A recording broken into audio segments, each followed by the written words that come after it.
beautiful souls.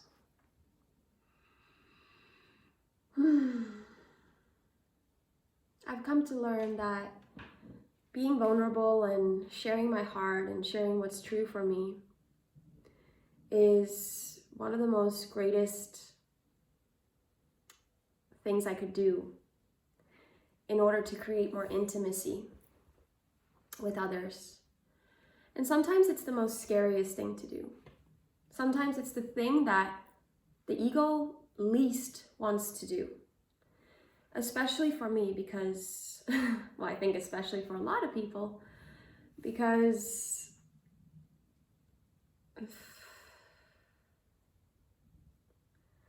my ego is really wanting to protect myself or keep people at a distance, because it knows that the closer I get with people, the more intimate I get with people, and the more love I lean into and open up to, the less of a chance does the ego have to survive. And it just wants to run the show. Ego is usually quite fear-based. And I'm not trying to say this now in a way where the ego is always negative and wanting to sabotage everything, but oftentimes ego can be something that is in fear, is in doubt. Ego is the part of us that doubts us, that criticizes, that has stories of why everything will go wrong. Or ego is the part of us that says, no, you can't do that, you're not good enough. Or ego is the part of us that fears fully expressing ourselves because it's afraid of rejection. It cares about what other people think. And so when I speak of ego, it is basically just a thought system. Ego is a thought system of quite limiting beliefs. I once heard a yoga teacher of mine say that ego stands for edging God out. And I mean, that sounds kind of like extreme. It's like, I don't want to try to make the enemy of the ego now, but like that sometimes for me did resonate, because it's like, yeah, if we're in our ego compared to if we're in our heart, it's such a different life experience. What can unfold from there? We are really blessed with this power of our heart center and of our just like unique ability to remember who we are. So the more and more we remember who we are, which it's an inevitable thing, that's where we're heading. We're heading towards full remembrance, towards complete, like only knowing and remembering ourselves and nothing else exists, the true self, but the most powerful love and infinite love that there is.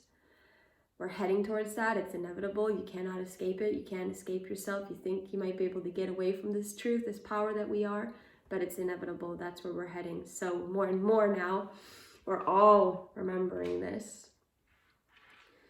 The more we remember, the more we can live in our heart, because we're not afraid anymore. Because I don't have to be afraid of myself.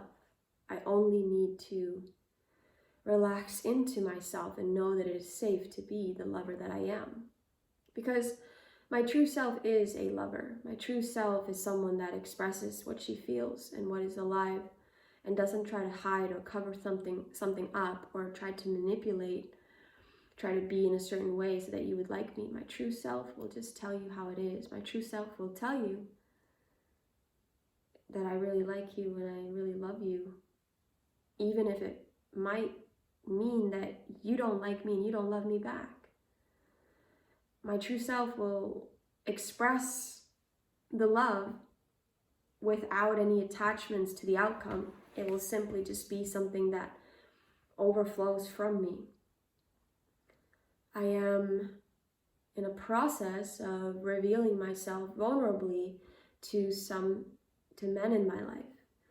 The number one man is my papa.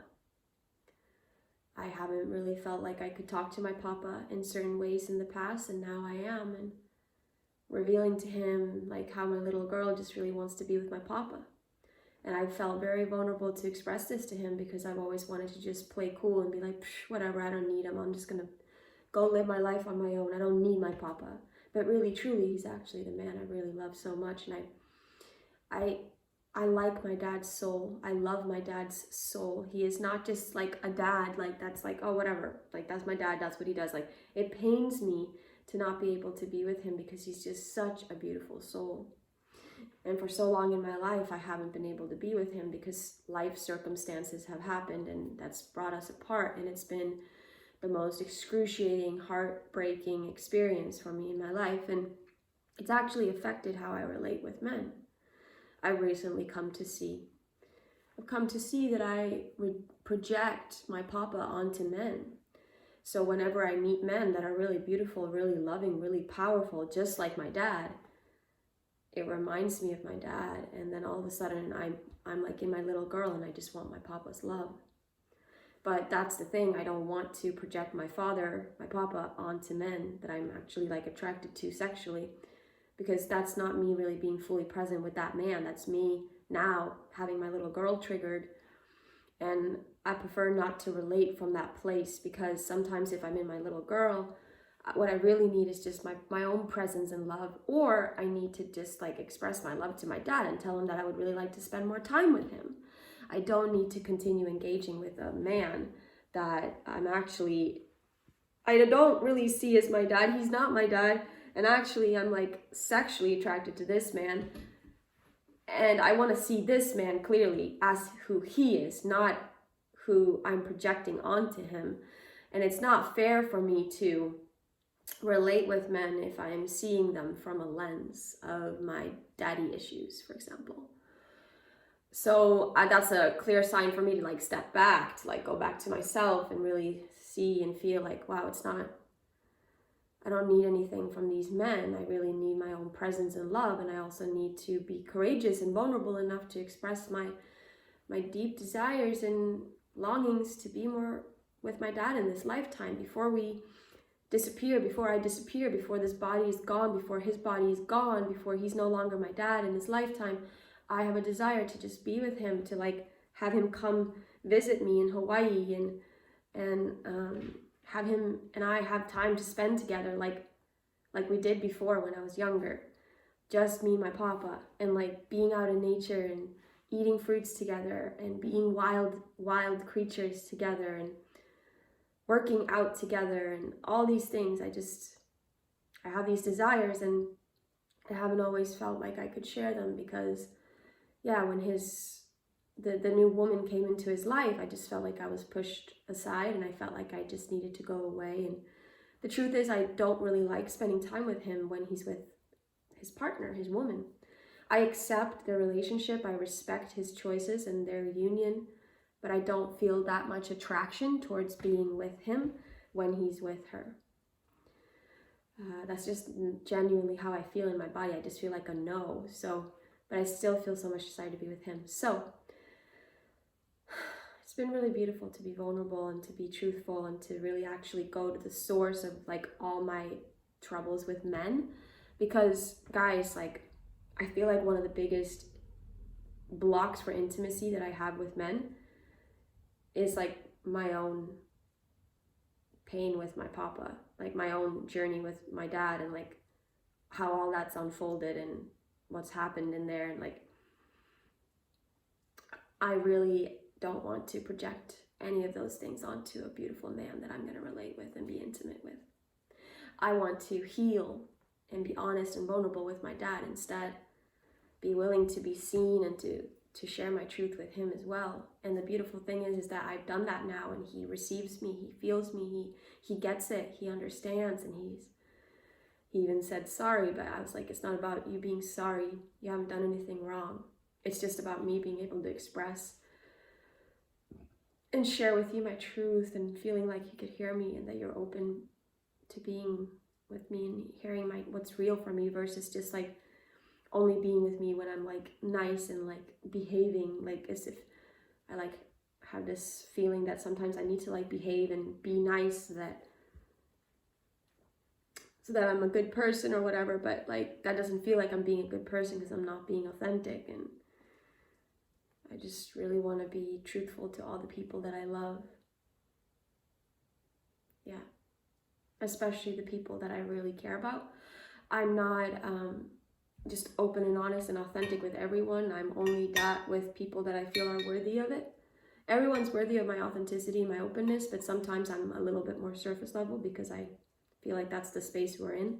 And with some people, it feels safe and it feels like an opening for being more truthful like that. And so I'm super grateful for those connections in my life. And I just want to remind you of your power, that your tender, soft heart, your like soft, tender heart is actually your power. And when you drop into this space, you actually access more of your power. And it's a power that is grounded, that is stable, that is centered. So please don't be afraid of revealing your beautiful heart to the beings that you love, because it's only ever going to make you feel alive and grateful and at peace within yourself. And oftentimes, most times, it will be the most greatest gift you could give to someone else. All right, that's all for now. Thank you so much for watching and listening. Leave your comments down below and subscribe to my channel if you want. And I'll see you in another video soon. Bye.